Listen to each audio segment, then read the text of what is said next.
official business that could account for her being the recipient of this kind of murderous attention. He stopped and was silent for a moment. Then he went on crisply. Well, get out there as fast as you can. I hope you make it in time. In any case, try to discover what happened.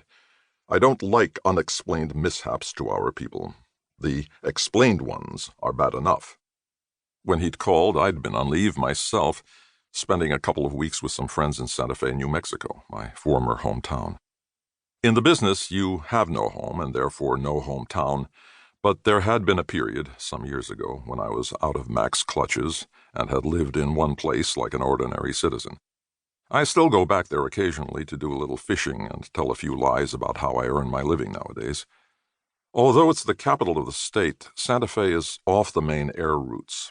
A little over an hour of driving had taken me the 60 miles to Albuquerque, and a little under 2 hours of flying had taken me the 800 miles to the coast.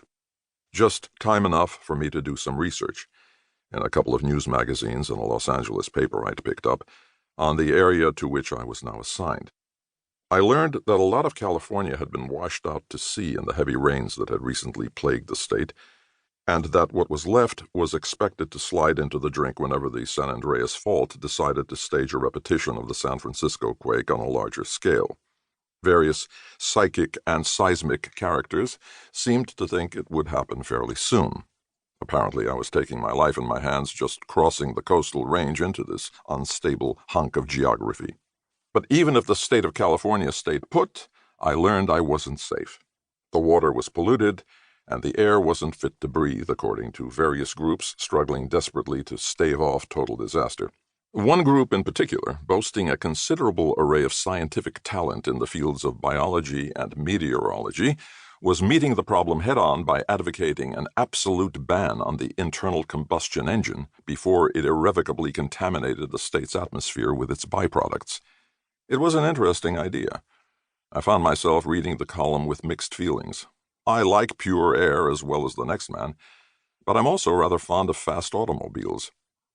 Even if I wasn't carried out to sea by a mudslide or an earthquake, or killed by the California air or the California water, I was still, I discovered, jeopardizing my health and morals by entering the state.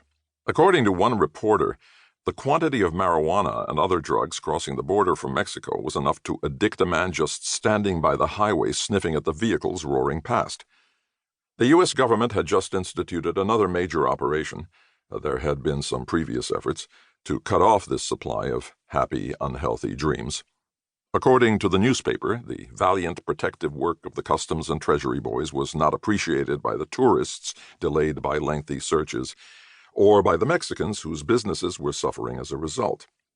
All in all, California seemed like a hell of a perilous spot for an innocent lad who'd been hoping for an undisturbed vacation on a peaceful bass lake or trout stream. But undisturbed vacations are hard to come by in our organization. I buckled my seatbelt as the plane began to lose altitude.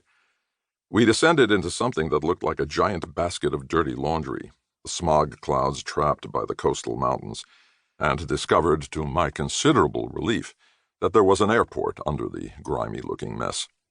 I disembarked, retrieved my suitcase after the usual delay at the stainless steel merry-go-rounds, and grabbed a taxi that looked a little blurred to me, because the impact of the acrid Los Angeles air I'd just been reading about had set me weeping. I wiped my eyes, blew my nose, and told the driver to take me to the Royal Viking Motel on 3rd Street. The trip took almost as long as the flight out and was considerably rougher. The Los Angeles Department of Streets seems to be boycotting the Los Angeles Department of Airports. There's no simple and direct way of getting from the terminal into town, or if there is, my driver didn't know about it or had no faith in it. After we'd switched boulevards and streets and freeways a number of times, I was quite certain nobody was interested in me. Of course, there was no reason anybody should be, yet. So far, I was just another tourist in the big city. Things might change when I made myself conspicuous by visiting a certain patient on the critical list in a certain medical institution. It depended on just what or whom our girl in Los Angeles had got herself involved with. With this in mind, I took time to check in at the motel. It was the only reasonable-looking hostelry around, a logical place to keep under surveillance if you'd shot somebody who had